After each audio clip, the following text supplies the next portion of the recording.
Jag tror ingen i paddelsvängen har missat lanseringen. Stigas något annorlunda utformade rack. Cyberspace heter. Cybershape. Ja, då får vi göra det. Cyberspace. Det ser så annorlunda ut så jag blev faktiskt väldigt nyfiken på de här racken. Jag är spänd på att höra fördelarna, vad man har tänkt på, varför man som utvecklare har sett att denna formen saknas och sen höra liksom vägen hela fram till lansering. Och jag vet ju då att Dani Dios, min gamla vän, har varit med och utformat dem. Så jag kände att jag har en väg in här för att få reda på alla hemligheter och hur man har tänkt. Och så har jag ju ambassadören numera för Stiga, Adam, i träning. Så då fick jag ju chansen att känna på de här racken också. Så det ska vi ju såklart göra. Och länge har du kört med här, Adam? De här har jag fått chansen att spela med ungefär 2 veckor nu. Och hur har det varit då? Det har varit många reaktioner kan man väl säga. Ja. Men jag gillar det. Jag tycker verkligen man känner bollen och man får farten. Har du bestämt dig vilket du ska köra på? Eller Nej, faktiskt inte. Utan det finns ju en 18K hard som heter 18K hard speed då. Och så finns det en som heter precision. Och precision är lite mjukare. Och just nu lutar det mot den mjukare. Precision, speed eller hard. Så hårdare kärna, mjukare kärna. Är ytan samma? Ytan är samma. Ytan är samma. Då får vi se.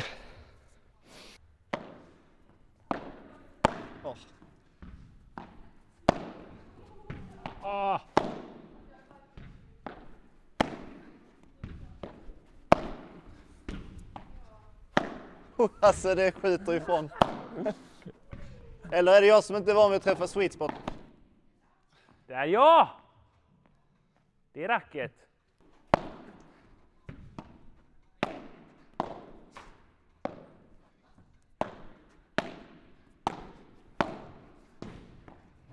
Kan byta.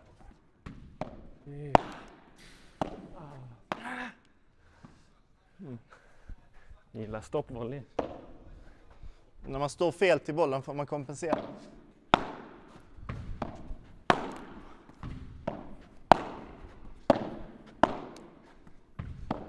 Nej, sorry. Jag kan ta det lite lugnare. Nej. Ta någon hög bara.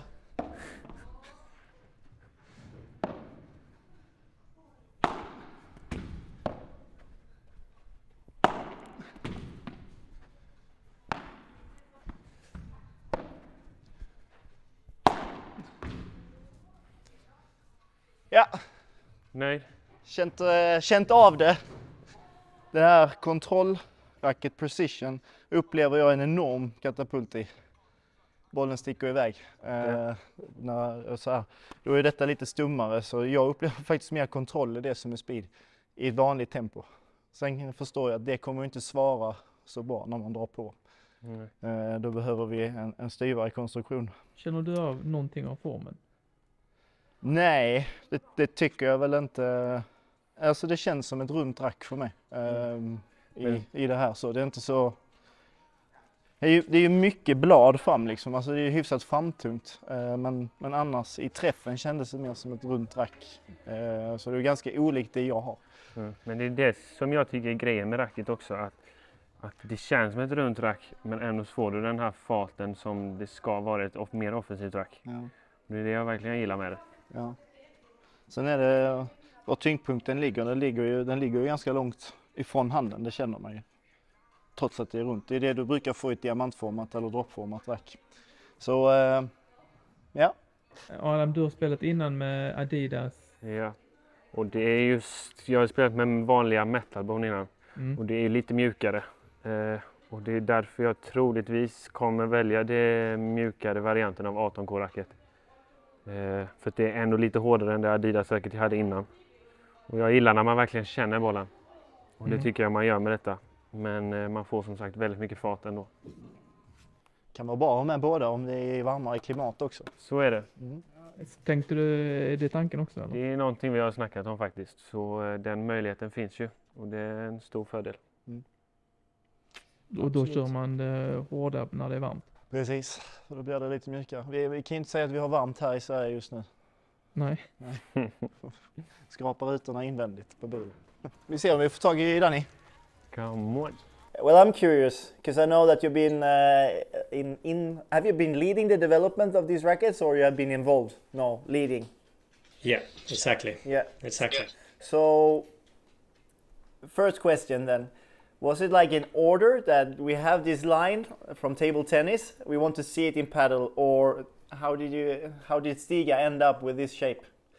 It was like that actually. Once I went to the headquarters to have a meeting with the team, and then of course there they have all the exposure of all the things that they do, and then I saw table tennis. I was asking, then I was getting input, just curiosity, and then I started thinking, is like, if it does work so well in table tennis, why not making it in paddle? So then I started talking to John Van Stigen, and then I said, John, you know what, might sound a bit crazy, but why don't we try to do this?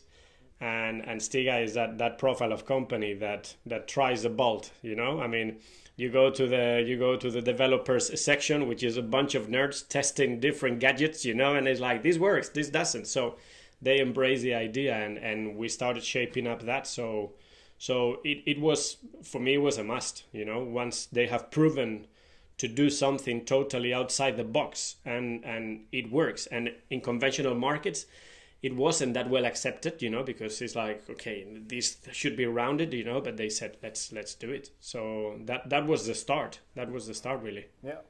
And in the end, when you do something that is completely new, I mean, you have to see that this is something that the market is missing, really.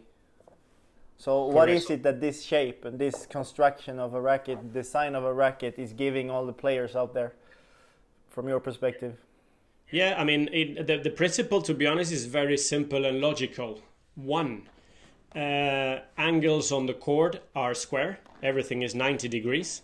So, of course, a rounded shape does not allow you to maximize that contact point, especially when the ball is close to the edges.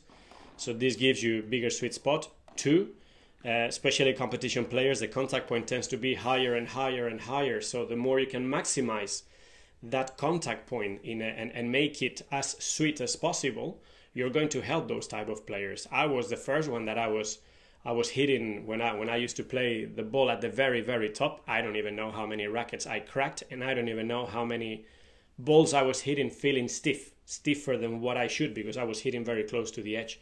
So basically with those two principles, mathematics were simple. It's like, we really need to try this. And then of course, at the moment that you move the sweet spot even higher, that creates a higher balance at the rest of the rackets. So of course, to compensate that has been actually a lot of science, because the highest balance that we were getting on this racket was 26 centimeters, which is normally considered to be a low balance. But the racket was creating such a high balance that actually on the 18K we had to drop that balance 2 centimeters, so it's 24. And then the company who was producing the rackets, they said, but the lowest balance is 26. And I said, yeah, but this is not a normal racket. So it was actually a bit of a comedy, you know, to have the conversations with the factory. They were looking to us to say, what are you doing? Why don't you stick to normal rackets, you know? So it's been a heck of a journey, actually. And when you say the 24 centimeters or the 26, is it the distance from here? Exactly, from the very bottom until the racket stays in balance, you know? So we've gone from 24.5 on the 18K to 26 on the 18K hard. And you actually grab the racket and it feels heavy on the head, but it's just because the composition and the specs of the racket creates this high balance. Of course, we cannot go to 28 because then, one, the racket only produces power. So I was hitting Víboras and the ball was bouncing through the door after the bounce on the back wall. But of course, it might sound, wow, this is really cool. No, because a lot of the game is to slow down the pace. And when you were trying to slow down, you could not slow down the pace.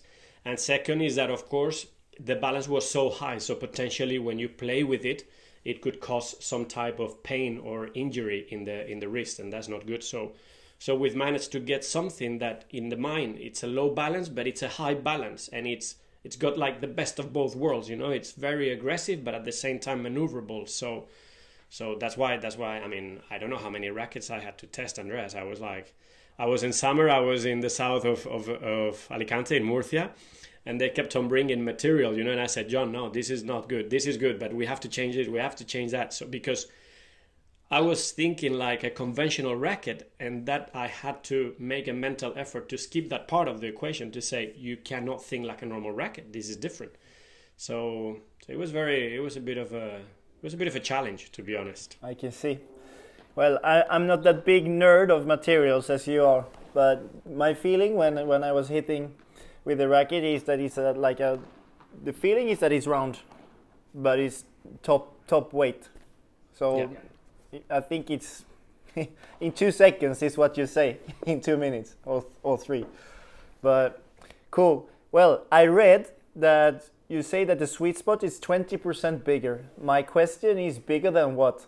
We actually, well, not me, Stiga actually took the racket to, there is a scientific laboratory based in Stockholm which they certify all these things, because we wanted to measure, they wanted to measure to see, okay, what is the science supporting what we are creating, what is the impact on playability. They really like measuring everything. So they basically sent everything to this, I can't remember the Swedish name, and they were the ones providing versus our normal Stiga racket, for example, like the X3 or the Art 2 or the Ace 2.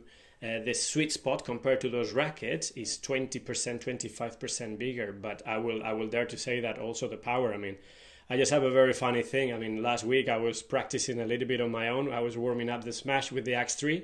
Then I took the Cybershape 3K and making the same. Right for the ball bounced 3 meters further back, and I swear to God that I was doing the same. I look at the racket and I was, what the hell was that? it was so. So that's the measure. That's where it comes from. Well, all I can say to you and to Stiga and all this is good luck, and let's see if the world is ready for the bazooka. Yeah, I mean, you know, I think you need to be disruptive in the market these days. You know, there are very big players out there competing with big budgets. So of course, if you try to compete in the same ways, it's not possible. And this is good because it forces you to think outside the box. And normally, when you think outside the box, you tend to come up with evolution, and this is what I really like, you know. So I know for sure, I don't have any questions. This is, a lot of people say for sure, yeah, this is marketing. This is not marketing. I mean, I will, if you make me choose now, I always say that I will never go back to a rounded racket. After this, it's good. I mean, I respect, and of course, and I understand that there needs to be everything in the market because preferences are preferences. But this racket, for me, it's been an eye-opener. And when you defend it from the walls and from the corner, you're always finding a square angle. And that is a very funny feeling, you know, to expect a framey feeling and then to feel something sweet is like, wow, that is, what the hell. Well, so I'm waiting to see that from Adam too. Adam, vamos. I'm never that low. Exactly. First, you need to bend your knees, man. Maybe. Yeah. Who should buy this racket? I mean, out of the whole range of players, we have a big hitter here next to us, and you said it yourself. But who is it for? First of all, I mean, all the rackets have a bit of a competition compound. So I will not suggest this racket for a beginner. Even though a beginner could use it, you will not really get the benefit. Normally it's targeted for amateur players, say 3rd division, what we know in the SPT sort of thing, 3rd division upwards. Now, of course, the 18K is the most versatile racket, not the 18K hard. And that has to be very stressed because, you know, Andreas, that everybody in Sweden sometimes tends to think, okay, I want the most expensive racket, the one that the professionals use. And no, in this case it's the 18K hard, but I know that racket is not conceived for average/intermediate players because the feeling is going to be very stiff for those players, especially in Sweden where the weather is a bit colder. If we were in the south of Spain, this would be something very different, but realistically controlled players, they will go for the 18K. My all-rounder is the 3K. I love, and I personally use that racket. I love it, and I think it suits very well both control and power. 18K hard for the ones that they really know how to control the power. Because if you have no control, I mean, the ball is just going to go like a rocket in every direction. So So really, I will skip beginners out of the equation. Easy to say this, and there will be, of course, this is only the beginning of cyber shape. So this shape will be introduced in the future to younger players, to beginners. But of course, the science behind needs to be very revised. We were talking about the balance, so we need to consider even lower balances, and so we need to develop that part for cyber shape to be accessible for everybody. Well, Dani, always a pleasure to talk to you and to see you. And thank you so much for your time. Thank you, Andreas, and good luck there with the team. And 2024 is going to be a successful year for Swedish players, that's for sure. We will work hard for it, at least. Do what we can. Thank you. Take care, buddy. See you around the courts. See you around the court, man. Bye. Nej, men det de var inne på lite i slutet, det här med vilken spelare det passar och sånt. Jag tror att den passar ganska många tack vare just den stora sweet spoten liksom. För att det är ändå väldigt förlåtande, vilket jag tror gör att det passar väldigt många fler spelare. Det kan jag också köpa, men jag fick inte ihop det här med att det här skulle liksom, att man kommer åt vid väggarna mer för att det är 90 grader och alltså. Nej, jag vet inte. Den där känns långsökt. Ja, det är inget. Ja, det där är inget jag har saknat eller tänkt på kanske. Ja, jo, absolut. Men ja, jag tycker också det är en bredare målgrupp än att man skulle stryka liksom medelspelaren och neråt i nivå. Så pass förlåtande är det. Och speciellt den här precision. För den hjälper ju till att skjuta ifrån ganska bra om man inte har tekniken. Prata lite om, för du valde ju det mjuka. Jag bara tänker på folk som tänker att de är avancerade och ska ju välja det hårda då. Men i och med att du har valt det mjuka så kanske det inte är så lätt. Och bara säga att jag är riktigt duktig, då ska jag ha det hårda. Men så är det ju inte. Ja, men nej, just så är det ju faktiskt inte. Kolla på Vindal till exempel. Han spelar också med ett ganska mjukt rakt. Så det beror helt på vilken spelare du är och vad du själv gillar liksom. Slutändan är det ju en känsla. Alltså nackdelen kan bli att det inte skjuter ifrån lika mycket i smashen när du accelererar bollen som nu har en hund här. Det som kan ligga emot om du har ett lite mjukare rack, det är att det inte skjuter ifrån lika mycket som ett hårt när du har tekniken. Men det kan ju fortfarande vara så att det skjuter ifrån tillräckligt mycket. Och du känner att kraften du får är tillräckligt? Ja, verkligen. Jag tycker jag får mer kraft med det här, eller behöver göra mindre för att få mer kraft än mitt förra rack. Men sen kan det också bero på vad, ja men säg att man har spelat med hard i någon månad liksom. Så blir det lite mjukare och då kanske det kan vara ett alternativ också. Spännande, vi får se. Det har varit lite roliga kommentarer på sociala medier kring Racket. Men jag tycker bara det är häftigt att det kommer ut något nytt och nytänk. Och gör ingen bedömning i det. För- och nackdelar. Så får vi se om det välter hela racketindustrin upp och ner till slut. Och att det är bara denna modellen som gäller. Eller, ja.